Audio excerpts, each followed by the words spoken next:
This coming weekend, April 4th, 5th, and 6th, is the Midwest Gaming Classic 2025 in Milwaukee, Wisconsin. Thanks to our friends at Allen One, more about them in just a bit, I'll be attending this show for the first time this year. Now, both the timing and size of MGC is prime for companies to make new announcements, and I've already heard rumors that Atari is planning to reveal something or multiple somethings at the show this year. So before I accidentally find out anything for certain, I want to have the fun of speculating what we might see from Atari in just a few days. Hey there, welcome back to GenXGrownUp. I'm John, and I am a GenXGrownUp. Thank you for taking the time to click on this video. Now, as I record this, it's April 1st. No fooling. I'm already packing my bags to head to Milwaukee in just a few days. And if you're going to be at the Midwest Gaming Classic and want to meet up, I will tell you the best way to message me in real time at the end of this video, so stick around. But for now, let's get to the heart of the matter. What is the Midwest Gaming Classic? Why does it matter? Well, the Midwest Gaming Classic, or MGC, is a fan-run and hugely fan-attended convention in Milwaukee, Wisconsin that is held in the 350,000 square foot facility called the Baird Center. Now, this show regularly attracts 25,000 or more attendees every year, and this year looks to be no different and maybe growing to beyond 30,000. So huge visibility in the gaming community, both with companies and fans. So it's a good place for your message to get seen. So what's so special about this show for companies? Well, there's the sheer size and visibility that I just talked about, but also it takes place at the beginning of April. April represents the beginning of Q2, the second quarter of the year, from a business standpoint. Now, Atari last released a major wave of products, including the 7800 Plus, at the end of Q4 2024, back in the holiday season. Companies like Atari with lots of moving parts tend to block out their plans by quarter. And very often Q1, which is January, February, March, just passed, that's kind of a throwaway. They spend that time recovering from the holidays and getting the wheels in motion for the rest of the year. So by the time Q2 hits, which is now, they're often eager to get new products and product announcements out in front of people to drive revenue in the rest of the year. Okay, so what about Atari?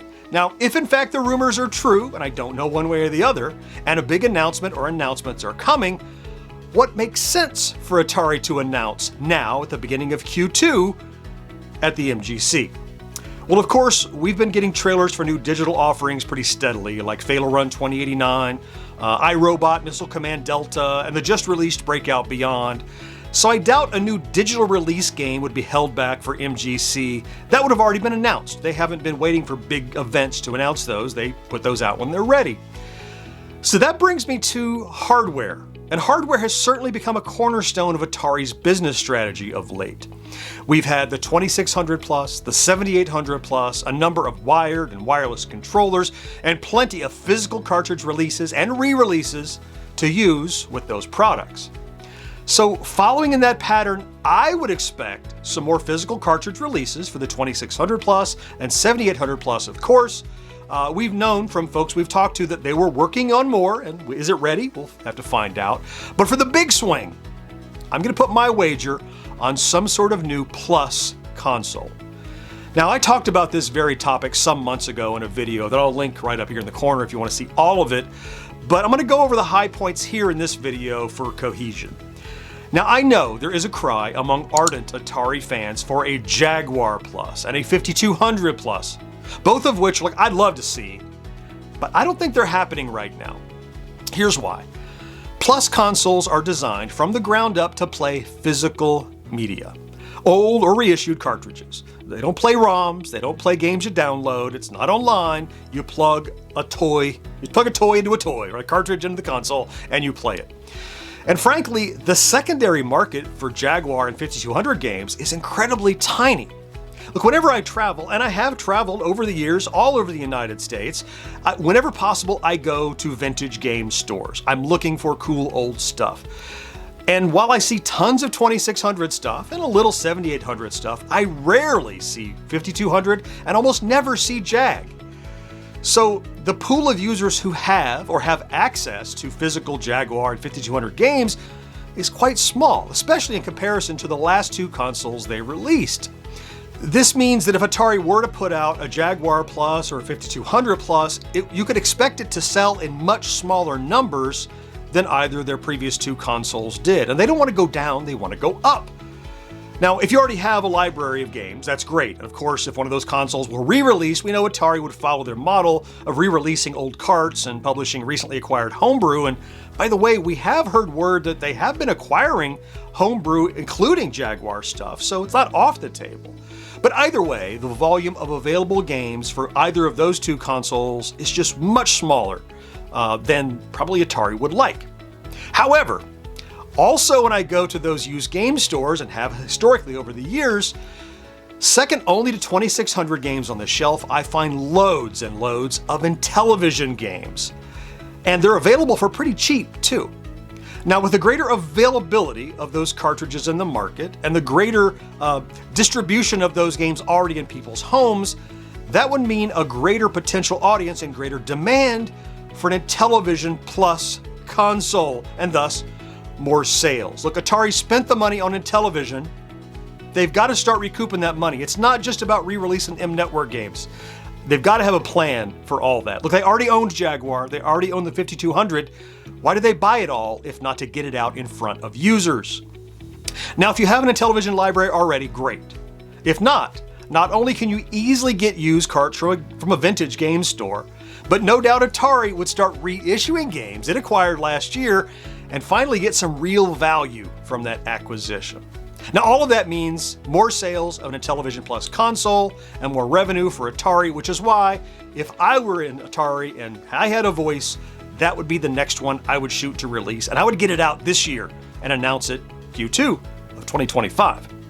Now look, I have no doubt that a Jaguar Plus or a 5200 Plus or even a Lynx Plus, for that matter, I love that, are being discussed at Atari. And they may even be on the roadmap for a future release, but it just feels to me like this is the prime time to capitalize on that television library that they acquired just a little bit ago. Now, of course, I could be entirely wrong, but that's the fun of speculation. We'll see. Now, still on the Atari front, but from another angle, is Allen One, who I mentioned earlier. You likely know Allen One is the publisher and manufacturer who started producing those modern stand-up arcade cabinets based on the Atari Recharge line. Now, we've already seen Asteroids Recharge hitting arcades. In fact, there is one in my town about 15 minutes away, and I've been there. Look, you can take your little MLES app, scan the QR code, it logs you in, automatically knows your status, puts your name in when you hit the leaderboard. It's really cool. And that's their model going forward with all of these. And Allen One themselves have teased that their next machine is going to be an enormous arcade interpretation of Missile Command Recharged.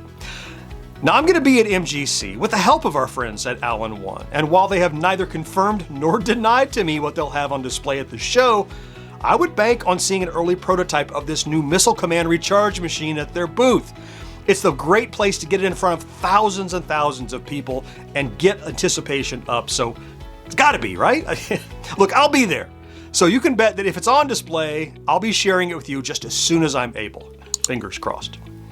Okay, finally, before I go, as I mentioned at the top of this video, if you're one of the tens of thousands attending the Midwest Gaming Classic this weekend, and you'd like to meet up for a hello and a handshake, the very best way to reach me in real time is to DM me, a direct message in Discord. There's a link to our Discord server down in the description of this video, description of every video pretty much, where you can find our server and find me and drop me a line. So maybe you're at the show, you're like, hey John, I'm at the Atari booth, where are you? And we can sync up and we can go from there and we can meet up. I love to meet folks who watch the channel, so please do if you're interested. Okay, that's it. Enough uninformed guessing for one video. Let me know in the comments if you agree with my line of reasoning, or if not, what you're thinking and why. But hurry, all the beans will be spilled in just a few days, and then we can all look back at our guesses here and see how we did. I hope to see you in Milwaukee, but for now, I'm going to wrap this up. Links to other videos on related topics here and here. I certainly hope you found something to enjoy in this video. I can't wait to talk to you again next time. Bye-bye.